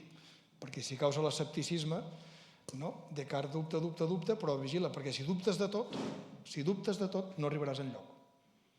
Per tant, la filosofia té una part de contranatura, és evident. Però, bé, ho hem de fer. Però sí, és evident que ens toca el paper aquest de fer coses culturals i que la cultura té una part d'antinatura, evidentment. Però vaja, siguem optimistes, No, només faltaria. Avui esteu aquí, hi ha un tou de gent, això és per ser optimista. Intel·ligència emocional, no? Aquesta és la pregunta? No, que dic, tot això que estàs parlant es diria intel·ligència emocional. No. No? Com es diria? Intel·ligència emocional és un error i és una mentida. Per què? Explica-m'ho. La intel·ligència... Jo hi crec molt en això. Seria és a base, vull dir, Sí, a partir del que t'ha passat a la vida, aprens, i la intel·ligència, el que dic jo, que jo penso que el jove, el jovent, n'ha d'aprendre molt de la intel·ligència emocional, del contacte, del parlar, el que parlaves tu, i deixar les Sí, però això no el contacte, o no? Emocions directes. El que no està bé és el concepte, perquè és un concepte comercial que ens han venut per fer diners, com els medicaments. El que és veritat, la raó sola no existeix. Allò que ens hem pensat, la raó sola és Auschwitz. La raó sempre va acompanyada d'emocions i de sentiments. Sempre va acompanyada. Si ara sortim d'aquí i aquí davant trepitgen algú, un cotxe, atropella algú, me n'en recordaré tota la vida. Perquè el xoc emocional d'això em fa gravar. Quan jo estudio una cosa que m'emociona, la recordaré més que una que no m'emocioni. L'emoció fa que la memòria sigui més viva i que el record sigui més perdurable. Per això els malalts d'Alzheimer recorden músiques, tot i haver perdut tota la memòria, recorden la música de quan tenien 10 anys, 11, de quan es van enamorar, perquè hi ha un gran contingut emocional en aquell record. I això ho podem recuperar. Per tant, és evident que la raó sola no existeix, que és una mentida que hem fet Occident, pensar que la raó. Però l'etiqueta intel·ligència emocional ha sigut una etiqueta per fer diners. Això no vol dir, la raó sempre hi ha d'haver emocions i sentiments. I això és el que falta avui en dia. Ara, les emocions a vegades ens fan mal i els sentiments també ens fan mal. El sentiment l'haig de reflexionar. Una emoció és una cosa del cos. Tu avui arribes a casa aquesta nit i estàs malament. I no saps per què. Et sents físicament malament. Llavors, si ho reflexiones, diràs, perquè al dematí m'he trobat no sé qui que no m'ha saludat. I allò t'ha generat un malestar emocional que és inconscient, que és corporal. Perquè això sigui conscient, ho has de reflexionar. Llavors ja és un sentiment. De què? De tristesa, perquè no m'ha saludat, de dolor, perquè no sé què. Llavors jo puc dir què estic sentint i conèixer-me a mi mateix. Cada dia a la nit hauríem d'escriure 10 minuts què ens ha passat cada dia. I si arribo feliç, per què he arribat feliç? Doncs perquè tothom m'ha saludat avui. Cosa molt senzilla, Per què he arribat trist? No ens ho preguntem. L'emoció és una cosa corporal. El sentiment és una cosa que depèn ja de la meva vida íntima. D'aquí jo la reflexioni, la visqui. La música m'ajuda a pair emocions. Però quan ja faig música ja no és emoció, ja hi ha sentiment, perquè ja és una categoria diferent. I evidentment les raons necessiten emocions i la vida humana necessita sentiments. I la pantalla ens treu emocions i sentiments. Ens fa veure que la comunicació és una cosa només de passar informació. I dius, no, la comunicació no és només passar informació. La comunicació és molt més que transmetre dades. Transmeto emocions, transmeto sentiments, genero emocions, empatia, genero sentiments. I per tant és evident que la vida psíquica humana no és només racional. És evidentment emocional i sentimental. I que moltes vegades a Occident hem assecat la part emocional i sentimental. I això és evident. I això ens ha generat conflictes. I això ens genera el model de vida tecnològic, el robot. Tots hem de treballar molt, tots hem de fer tot. I dius, no, jo sóc un humà. Jo m'he d'avorrir. Jo he d'imaginar. Jo he de fer coses humanes. No puc ser un robot. No puc ser una intel·ligència artificial. No, ni ho vull ser. Ni puc ni vull. Perquè sóc una altra cosa. I jo tinc imaginació. Jo tinc capacitat de decidir. Capacitat de generar consciència, sentiments, emocions. I si no, ja no sóc humà. I és evident que Occident ha pervertit, però l'etiqueta llavors què fan? El que diu la Susan, no? O Sullivan, la neuròloga. Llavors ens mediquen. Doncs llavors, no, el problema no és medicar moltes vegades. El problema és canviar l'estil de vida. I que tots aprenguem que l'estil de vida determina les meves emocions, els sentiments, la cooperació, determina l'empatia, la capacitat d'empatia. Clar, els adolescents que ens estan perdent capacitat d'empatia, això és tremendo. Perquè tu li expliques que aquell senyor està morint-se i està patint i no tenen capacitat d'empatia. Això és... Perdre la capacitat d'empatia és... Ai, mama, bro, deixa'm, bro. Mama, bro. Ai, passo. Bueno, jo tinc un adolescent, Però una part de rebel·lió... És a dir, l'adolescent una part de rebel·lió l'ha de tenir, perquè evidentment s'ha de... Sí, però és molt bèstia, S'ha d'afirmar, no? És... I ara n'hi ha molts que és al revés. En una estadística als instituts, molts adolescents demanaven més madura, més normes. No saps per què? Perquè no n'han tingut mai.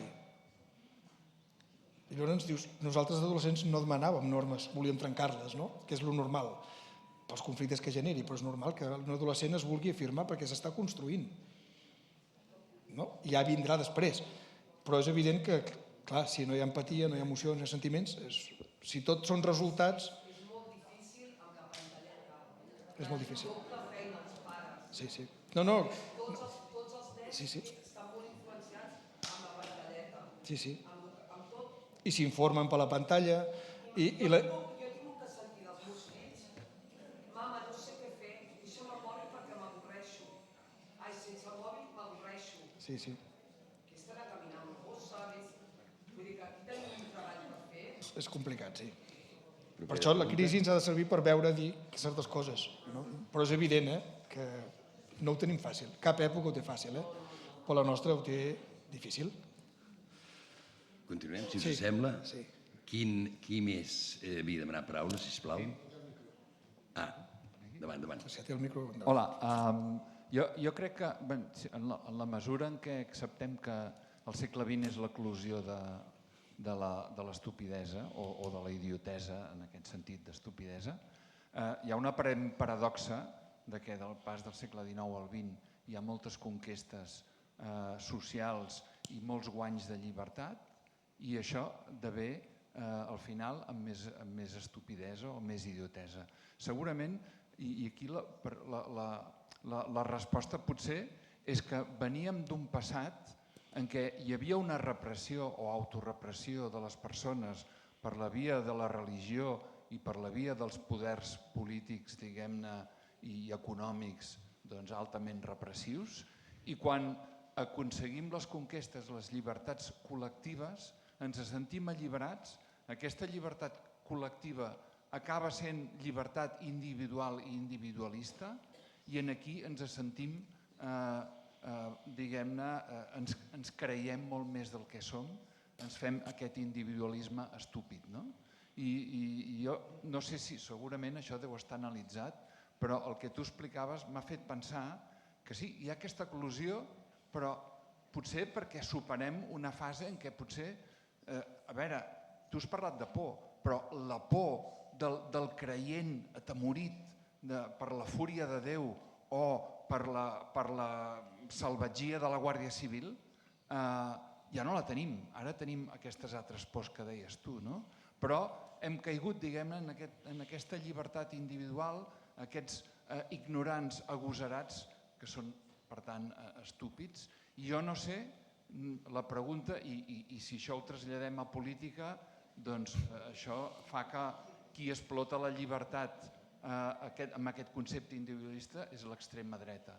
No sé si això és una transició cap a uns altres guanys on realment tot això agafarà una mesura molt més positiva i molt menys idiota, o si serà una via de retorn a noves formes d'autoritarisme. I aquesta pregunta la deixo a l'aire perquè potser ens podem agafar a la part política. No ho sabem. En tot cas, sí, ja hi ha autoritarisme avui en dia, però no és el mateix que als anys 20 ni 30 del segle XX. És a dir, ja n'hi ha, però no és el mateix. I llavors, quan parlem d'autoritarisme avui en dia hem de vigilar, perquè no és el mateix. Ni l'extrema dreta ni el feixisme d'avui no té res a veure amb el dels anys 20 i 30.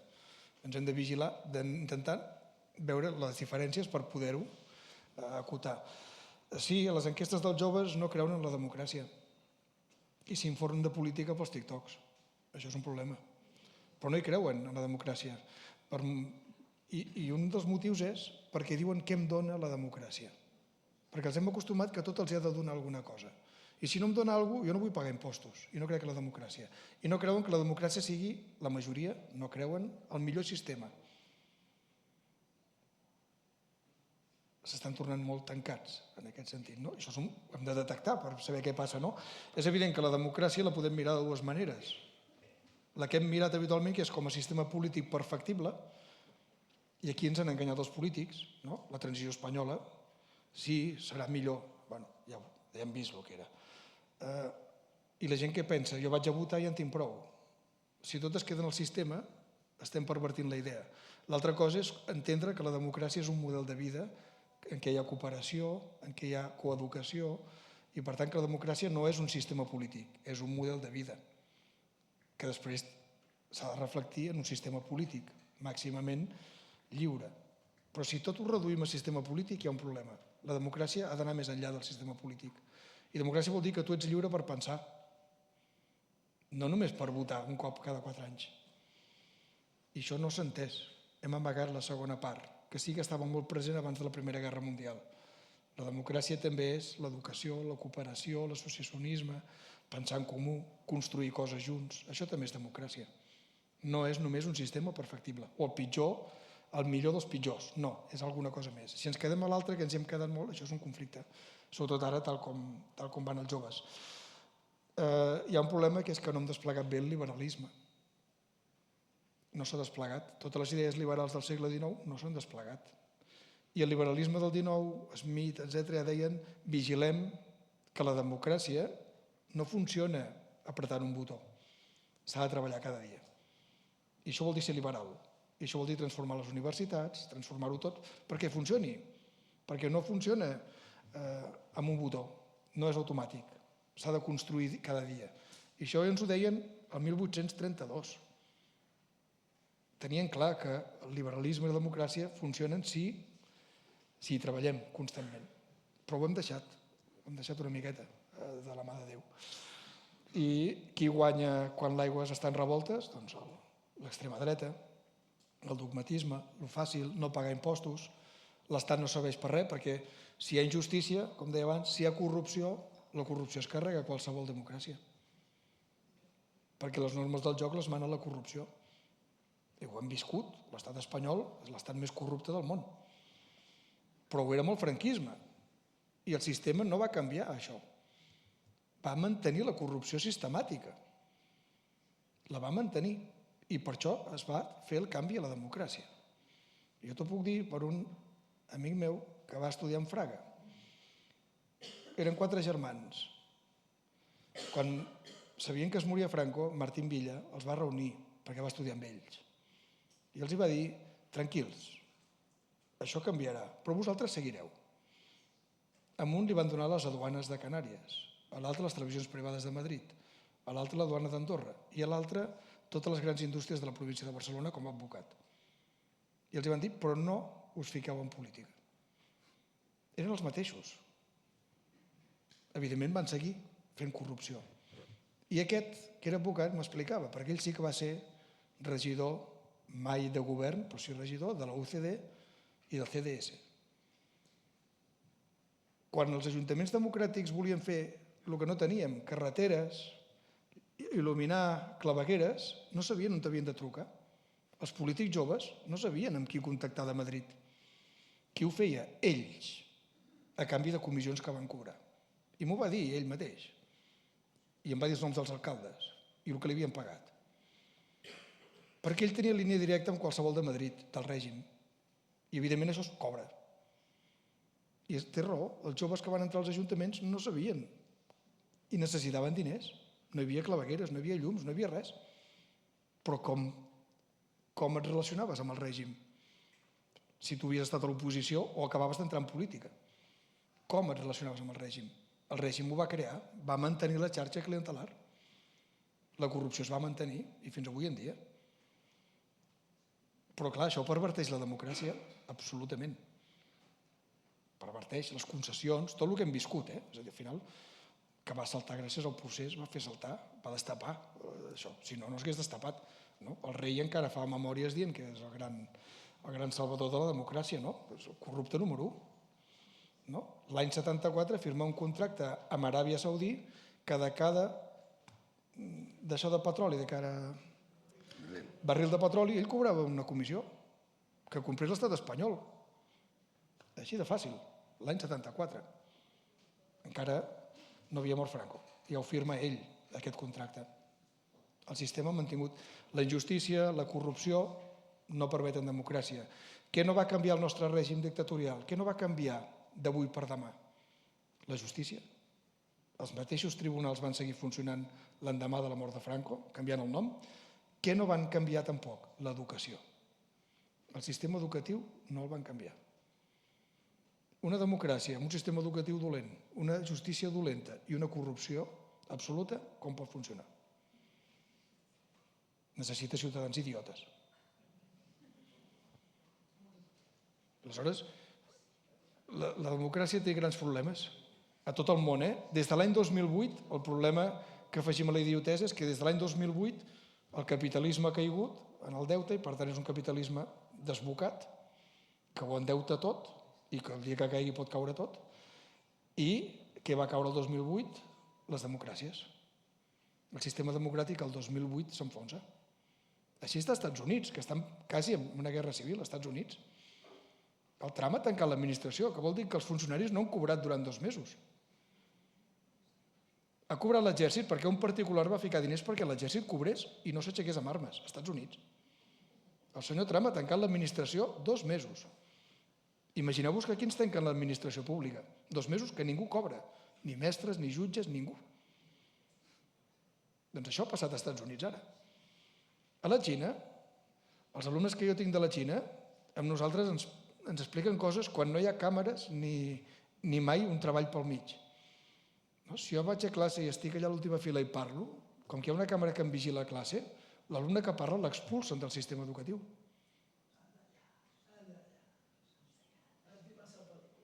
No, he tingut molts alumnes xinesos, en tinc 5 cada any. En tinc 5 cada any. I quan t'expliquen el que els hi fan, doncs això que són coses que passen. I, bueno, molt bé. Si vols debatre, debatem el que vulguis, però si vas a insultar, aleshores no parlarem, ho sento.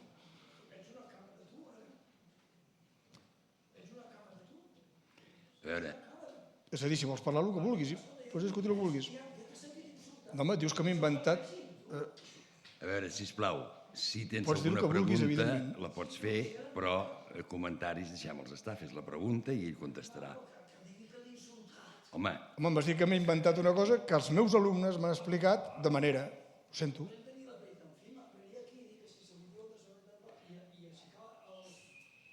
A veure, estem perquè pugui parlar tothom. Sí, sí. Endavant per fer la pregunta. Aviam, jo és que anava a preguntar-te sobre el que havies parlat. Havies parlat, deixa'm veure, de l'idiota i havies fet una dicotomia interessant. Havies posat l'artista i salvació. És que a mi m'interessava més el tema de les idees, no propaganda política. I de l'altre, que l'idiota era un problema. O sigui, però l'idiota artista era com la salvació, m'havia semblat veure. I aleshores he trobat que pel mig l'idiota era l'humà que no volia ser-ho. Això és el que has dit. Doncs m'interessava desenvolupar això, però des d'enlairar-nos, com has començat al principi, a mi em semblava bé aquesta provocació intel·lectual, som idiotes, perquè clar, fa pensar, però va, que em saltés amb això i amb una defensa de la democràcia. Oh, és que la democràcia. No, però a veure, home, és que... segurament hi ha més preguntes. Escolta, per favor, aquella senyora ha estat mitja hora, deixa'm parlar. Si pots fer la pregunta concreta. No reprimeixis, home, deixa'm acabar. Aleshores dic, està tota l'estona que si la democràcia tal, ja no sé ni què volia dir, però és que no podeu reprimir L'idiota artista, jo m'he apuntat, l'idiota artista, l'idiota... Sí, ja no me'n recordo, esteu aquí reprimint perquè una persona desencaixa una miqueta i després aquest està dient propaganda i tal... Si vols començo a parlar del que has dit i aleshores igual et ve al cap. És que, bueno, Et començo a explicar el que sí m'has dit. Començo a parlar del que m'has dit i així potser et ve al cap el que faltava. Sí, l'idiotesa ha estat vista i encara hi ha llibres avui, després pots, si el que t'explico et ve al cap l'altre, si és. Encara hi ha llibres avui que defensen que per ser un artista provocador has de tenir un punt d'idiotesa. Per què? Perquè no estàs integrat al sistema.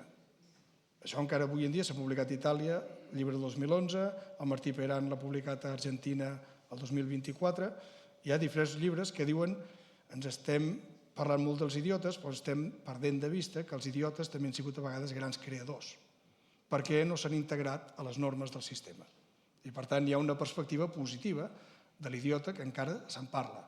Jo penso que aquesta perspectiva avui en dia no té massa sentit, sí que la tenia fins segurament al segle XXI. Fins al segle XX penso que és una perspectiva interessant. L'idiota com algú que no vol ser absorbit per cap sistema ni mental, ni moral, ni ideològic, ni polític, i que per tant se situa fora. Idiota vol dir que em situo sol, que em situo jo mateix. I per tant té aquest punt. I el tenia a Grècia, però a Grècia ja ho critiquen precisament per democràcia. Aristòtil diu l'idiota és algú que no vol participar de la ciutat. I la ciutat és un afer comú, i la democràcia és comuna. I per tant l'idiota no el puc defensar. Això ja ho diu Aristòtil. Però malgrat tot és evident que ha tingut una altra perspectiva positiva en creadors, en gent que ha dit són gent que no s'adapten i per tant també són creatius. No sé si avui en dia, la meva teoria és que avui en dia el segle XXI ha superat aquesta visió i que hem arribat a un idiota que ja no està sol, sinó que està acompanyat de molta mentida, de molta acumulació d'informació que no pot transmetre i per tant de molta estupidesa i per tant l'idiota s'ha revestit de molts vestits diferents al segle XXI que fan que tinguem una altra categoria d'idiota que no és la mateixa. Però el 2024 el Martí encara ha fet un llibre defensant que un artista bo segurament encara hauria de ser molt idiota per no deixar-se absorbir per sistemes artístics, per sistemes mentals. Per tant, aquesta visió hi és. I jo ho he insinuat un moment perquè ho he dit, evidentment, perquè això existeix. No hem d'amagar que aquesta reflexió hi és i jo la trobo molt interessant que hi sigui, perquè és evident que hi ha una trajectòria històrica del concepte idiota que no tot és negatiu. Per tant, aquesta dimensió sí, hi és. Hi ha sigut, per dir-ho així. La meva tesi és que actualment aquesta dimensió no hi és. Perquè fins i tot l'art s'està convertint en entreteniment i en distracció. I estem absorbits per això. No t'ha vingut la segona part? Si et ve, la dius. No tinc cap problema de contestar preguntes. Hola. I que igual no esteu d'acord amb mi, no passa res. Perdó. Hola, bona tarda. Mira, jo no sóc del món de la filosofia. Volia fer una pregunta sobre el global de la conferència. Tracto de tu, si em permets. Volia fer una pregunta sobre el global de la conferència. Jo crec que t'has centrat molt, no és que vulgui dir etnocentrisme, però el que seria en la societat occidental. Creus que d'alguna manera nosaltres, és a dir, i quan diem nosaltres, evidentment no em refereixo només a Europa, sinó a Europa, als Estats Units, etc., d'alguna manera ens hem anat separant d'aquest concepte de viure amb la terra, és a dir, que altres civilitzacions, per exemple els xintoistes, els amerindis, si vols a Nova Zelanda els maoris, és a dir, que hi ha gent que potser d'alguna manera encara, és a dir, poden superar aquesta idiotesa perquè encara tenen un cert afecte, una certa relació de respecte amb la terra i es veuen ells també com a part d'aquesta terra i això els hi permet de fugir d'aquest narcisisme. És a dir, jo amb tota la resta estic tot d'acord amb tu. És a dir, Microsoft no et permet desactivar la telemetria. És a dir, nosaltres estem quadrats per algoritmes, és a dir, tot el que has dit és veritat. L'exemple més colpidor, quan has començat amb l'Alemanya nazi, és veritat, és cert. Eren nazis tots els alemanys? No, però què va passar? Van tenir un líder i el van seguir. Es van equivocar. Per què? Perquè no van llegir bé la informació, però ho diu un filòsof jueu, l'escriptor de Nexus. Diu, després, quan va sortir Adenauer, van triar el bon camí. S'has d'equipar-lo, no? El de Homo sapiens i el de Nexus, no? És a dir, però la pregunta era si encara creus que hi ha esperança en el sentit que puguem tornar a retrobar en aquest sentit de... És a dir, no fa falta anar a Nova Zelanda, és a dir, agafar el cotxe, anar-te'n aquí dalt al Cabrerès, caminar una mica pel bosc i gaudir de veure uns bolets i anar-hi sol, si fa falta, caminar una mica i vigilar amb els filferros, perquè en posen a tot arreu, tot i que està prohibit, perquè malmeten la fauna, doncs si tenim alguna esperança de tornar a contactar amb la terra d'alguna manera, tornar una mica al que eren els nostres pares i sortir d'aquest narcisisme que ens està eliminant com a individus, que ens està convertint, com has dit molt bé, en escombraries. Això ho diu la Isabel Stengers. El Pierre Rabhi, que és un agricultor argelí, va fer el manifest de la Terra i diu el dia que tornem a mirar la Terra i descobrim la bellesa, potser serem capaços de reconnectar-hi. I aquí diu que ja no som capaços de gaudir de la bellesa. Jo penso que sí. Ell diu, hem fet destrucció. Pensa que el seu manifest de la Terra és del 74, però diu, si som capaços de tornar a viure la bellesa del paisatge de la Terra, podríem reconnectar. És evident que la condició humana, el model de condició humana és l'occidental, el que he explicat jo. Ja he dit al començament que hi ha altres cultures que no el comparteixen, per sort, i el nostre model de condició humana es basa en la idea que l'ésser humà és el propietari de la terra. I això, evidentment, fa que actuem d'una manera determinada els que venim d'aquesta tradició. No tothom ho ha fet. I, per exemple, l'Argel, vull dir que no... tenim exemples a tot arreu. Fins a quin punt són capaços d'arribar a un màxim de gent, a convèncer, a transformar la consciència? No ho sé. Porten molts anys treballant, va molt lent, però que hi ha gent que es mou i que van en aquesta direcció que dius tu, de reconnectar amb la natura, perquè nosaltres, en el fons, no som els propietaris, som una part de la natura. I sense la natura nosaltres estem pitjor del que estem. Per tant, necessitem reconnectar-hi, però les grans aglomeracions urbanes no ho permeten. Per tant, la noció de condició humana sí que és bàsicament l'occidental, però també hi ha altres cultures que fan altres coses i que hem de tenir en compte. I no tot Occident és igual. Per exemple, a Llatinoamèrica la gent llegeix molt més que aquí. I venen molt més ben formats. Tenen encara la idea que l'educació és una cosa que té valor. No tota la Llatinoamèrica. I això que tenen molts problemes, d'altres bandes. Llavors, no tot és negre, però sí que hem de reconnectar amb la natura, és un dels reptes. És un dels reptes per sentir-nos membres d'això i que nosaltres tenim la capacitat de destruir-la. Saber això. No propietaris. Molt bé. Si algú que encara no hagi parlat vol fer una última pregunta, en faríem una? Sí? Aquí, Marco. I tancaríem l'acte ja. Sí, està bé. Bueno, generat debat, que està bé. Serà ràpida, ho prometo. Parlant de coses que es perverteixen, jo tinc la sensació que la majoria d'eines tecnològiques, en el moment que es creen amb una finalitat positiva. Per exemple, les xarxes socials, quan es van crear, tenien l'objectiu de connectar la gent, però després han arribat a aïllar la gent. O internet, quan es va crear, es va fer això amb l'objectiu de compartir informació. I ara, en canvi, és més una eina que es basa en la desconfiança. Tu, per fer-la servir, has de fer servir una contrasenya i després el doble control i tot això. Com creus que és? Per què passa això? Per què totes s'acaba pervertint, tot i que al principi tenia una bona finalitat? Jo vaig estar l'any passat tot l'any treballant a l'Institut d'Intel·ligència Artificial. El problema no és la intel·ligència artificial, el problema és el que en farem de la intel·ligència artificial i com la fem servir. O sigui, el problema no és ella, no és tenir-la. Hi ha coses que ens ajuden moltíssim. Per exemple, l'aigua de Barcelona va tota amb intel·ligència artificial. Vol dir que es gasta menys aigua i més eficientment i que detecta més les fugues que hi ha a qualsevol punt de Barcelona. Per tant, és evident que la intel·ligència artificial ens pot servir també pel canvi climàtic, ens pot detectar els canvis, és a dir, ens pot donar moltes dades que no tindríem. No és dolenta la intel·ligència artificial en si mateixa. Com la fem servir els humans, aquí és on hi ha el perill, per exemple.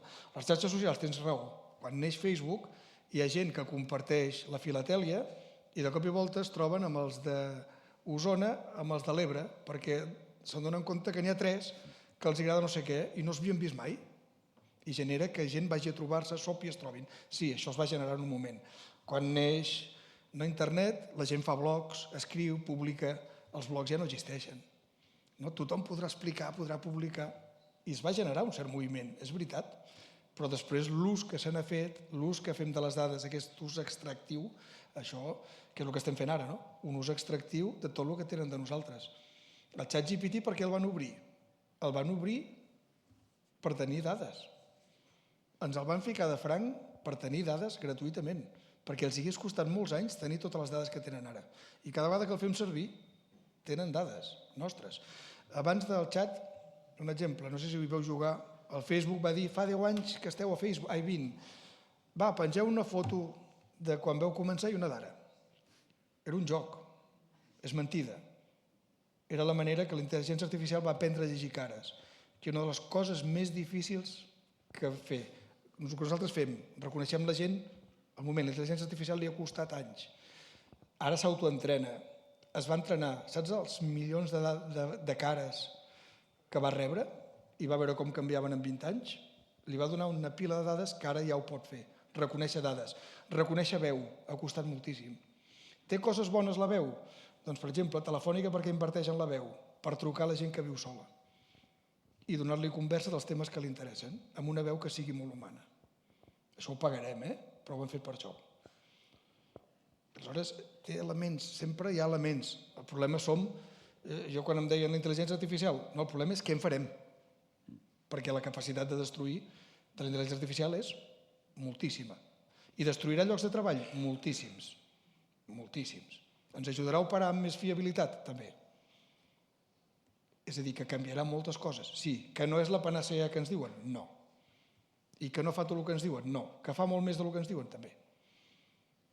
Però el problema som els humans, i com fem servir, i sobretot quan hi ha molts diners. Pensa que hi ha gent que té més diners ell que un estat sencer. Aleshores té capacitat de fer moltes coses, no? Sí. Aquí, l'última pregunta. Ja acabem. Sí, està. Això va? Sí, jo diria que sí. Ara va. He sentit els cops. Moltes gràcies.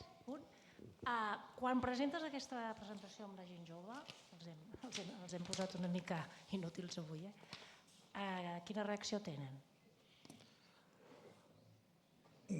Sencer no els he presentat. Molts temes d'aquests sí que els hi presentem. O a vegades hem fet més la part més des de l'ecologia, l'estúpids que som matant el planeta. Quan els expliques el dels selfies se'n donen compte. que és veritat, que no se'ls miraran mai. Hi ha un taller molt bonic que els hi fa un professor d'art i els hi dona una càmera Polaroid, d'aquelles que surt la foto, però només en poden gastar 10. Per ells, clar, gastar diners, això no ho fan mai. I aleshores els diu, fes fotos durant un mes, però només faràs les 10 fotos que t'interessaran fer. Perquè ara en fas 2.000 cada dia que no te les miraràs mai. Aquestes 10, que els hi dones un valor, sí que te les miraràs. I te les hauràs de pensar abans de fer-les, perquè només n'hem 10.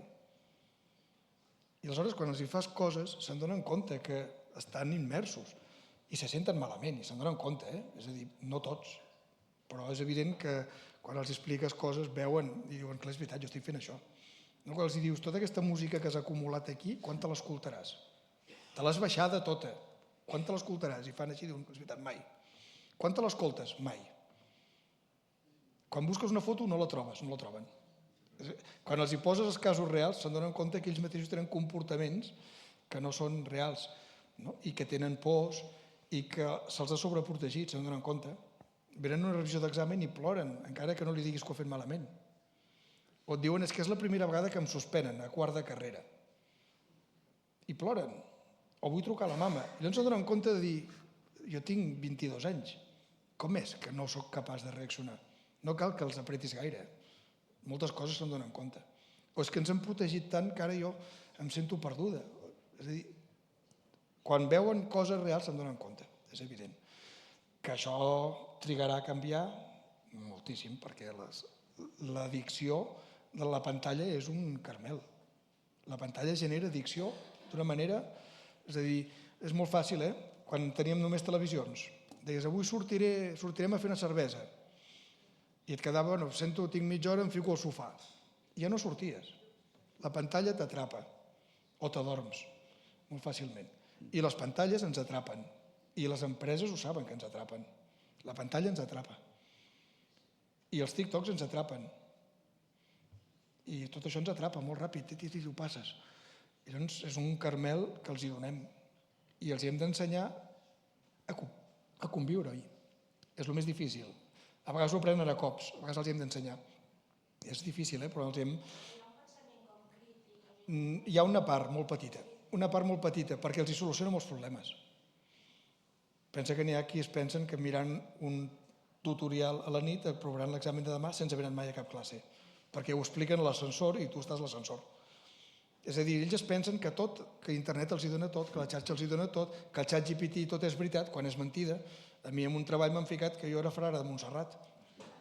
Des de l'any 61, que jo no havia nascut. Per què? Perquè el xat ha detectat un error que es podria deduir això. I t'ho fiquen, perquè es pensen que el xat és veritat. Es pensen que el que està a internet és tot veritat. Creuen molt en tot això. Han viscut, amb això els he ensenyat, i llavors els hi falta capacitat crítica. I d'altra banda, la pantalla és un carmel, i tenir-ho tot a mà és molt fàcil. Nosaltres no ho teníem, és evident. Teníem altres problemes. I enganxa molt. Creuen més en la pantalla que en els professors? Sí. Creuen més en la pantalla que en els professors? Sí. Sí. No, perquè es pensen que tu saps el mateix o menys que la pantalla. Però també que els pares, És a dir, ells es creuen molt. Ahir ho discutíem en un teledebat d'arxius. Ells busquen una informació i es veuen que aquelles 7 coses que han trobat són totes les que hi ha. I dius, no, perquè el que no està digitalitzat no està a internet. I potser aquí a Vic hi ha un arxiu que no està digitalitzat i allà ho trobaries. Però ja no ho mira. El que no està a la pantalla es pensen que no existeix. Això està creant biaixos també en cultures del món, etc. Perquè això de les cares, el Facebook i la intel·ligència artificial distingeix la gent blanca, molt bé. Però ha detectat negres, ha dit que eren simis, perquè no està entrenada. Genera biaixos. El coneixement digital genera biaixos, també. I biaixos masclistes. És a dir, els programes que fan música, que jo ara li fico aquí, em farà una cançó que tu diràs qui l'ha feta, te la fa en un minut, jo li poso tot, reprodueix en les lletres, en els estils, els biaixos de gènere que hi ha en els originals. I els amplifica. Per exemple. I això se'ls ha d'explicar. S'ha d'explicar que tota la música que genera amb IA no només reprodueix els biaixos de gènere, sinó que els amplifica. I ja hi ha estudis avui en dia. Aleshores hi ha coses que els hi pots anar dient. I tenim dades. I, evidentment, hi ha qui escolta i el qui no escolta. Però, clar, jo sempre he dit, tenim un problema de base. Entren sense saber parlar bé, no saben llegir bé i no saben escriure bé. Aleshores, construir, i no saben matemàtiques, construir una personalitat amb aquestes 4 mancances, parlar bé, escriure bé, llegir bé i saber matemàtiques, és molt difícil. Si els tinguéssim ben formats de base, seria més fàcil. Per tant, hem d'incidir en el sistema educatiu. Tots, les famílies, el sistema, perquè la base ha de ser bona. Amb una bona base no l'enganyes tan fàcilment. És a dir, que, per tant, les capacitats bàsiques les poden perdre si utilitzen malament la IA, com deia ella. Si l'utilitzen bé, no, les poden guanyar. Doncs és un balanç, però és difícil, ho tenim difícil. La tecnologia és un carmel, les pantalles són addictives, etc. I no dormen a la nit perquè la pantalla t'enganxa. Ara, quan mires la sèrie, 15 hores, mires tots els capítols seguits, perquè t'enganxes i ho pots fer, abans no ho podies fer, per tant dormies, ara no. Llavors, les pantalles són un conflicte, no tot el problema, però és una part important, sí. Molt bé. Però no tinc solucions,